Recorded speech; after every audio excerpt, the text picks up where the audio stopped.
2006 година за една седмица заболя стомах.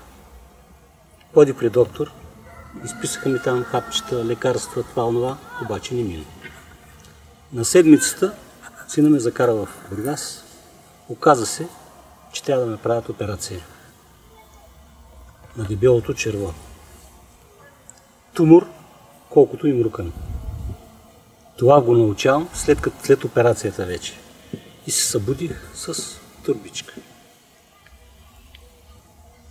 Изкарах една седмица в болницата, пуснаха ме, идех тук, полежах, предложиха ми да ми лъча терапия или химиотерапия. Аз отказах, понеже не съм добре с сърцето и зато и мислих, че няма да издържам на тия неща и зато и отказах. Ходих някакви инжекции, не знам кой, не знам, що там, обаче сина се... След известно време се появиха болките. Се появиха болките. Сина в интернет, вестници. Интернета, така, вестници, това, каза ми, че имало някакви гъби, които били много надежни. Това нещо ме стимулира просто и аз извих желание да почна да ги пия. И почнах, даже на седмицата на това, почнах да ги пия. Но преди това разбрахме, че са появили разсейките в черния дроб. Да, точно така.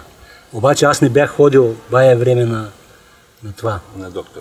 На доктор, като мислех, че за какво да ходя, от страх ли, и аз не знам от какво, обаче не ходих на доктор. Научаваме за тия разсейки, научаваме за гъбите, за това всичкото. Сина ми донесе гъбите. Почнах да го пия, обаче по лекарско предписание. По лекарско предписание, казвам си го.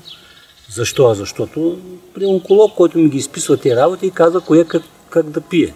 Аз не мога да взема на своя глава да ги пие и така ги пие. Фунготерапевт. Да, как се казва, фунготерапевт ли е, как е, що е.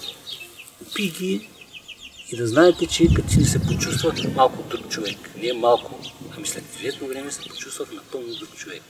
Хората ми чакаха да умра, аз напротив, ставам се по-добре. Точно така стана. Ударната доза беше половин година. Ударната доза беше половин година, след това намалихме едните, след това намалихме другите и така се останах. Паралелно спазваш и диета обаче. Обаче паралелно, да. Ти добре, че ме подсети. Аз не ядях никакви меса.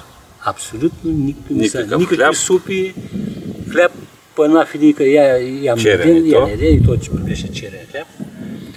Нищо сладко, никакви въглехидрати. Сладкото беше само по една лъжица мед. Това беше само по една лъжица мед сладкото, което ми се позволяваше. Почнах да ги пия тези хапчета. След няколко време ми се появи апетит, който почнах качели се, все съм гладен. И все нещо ми се еде. Обаче повече наблягах на зеленчуци. Всяка сутрин закуската на мен ми беше банан и ябълки. Колкото ябълки съм изял, колкото банани съм изял, не знам. Много нещо. И най-важното, което беше, че бях твърд на себе си и държах много на диетата. Като ми каза доктора, че за да пия тези неща и да има някакъв резултат, трябва да спазвам и диета. Сребърна вода използваше. Сребърна вода използвах повече за... Лениното олио. Да, ленино олио ползвах. Нали, зехтин използвахме. Всичко това, което доктор ми говори. Обаче най-важното, че на гъбите абсолютно постоянно не пропусках 3 пъти днеска на ден, аз ги взимах редовно. Значи малко смешно е, обаче аз като взимах тия работи, значи на доктор не ходех. Нито преди това, нито това, обаче като почувствах болките, аз казах, като почувствах болките, като отидахме на това и видяхме, че има разсейки и така. И оттатък, като почнах това нещо да го пия, аз на доктор не ходех. Въобще не ходех.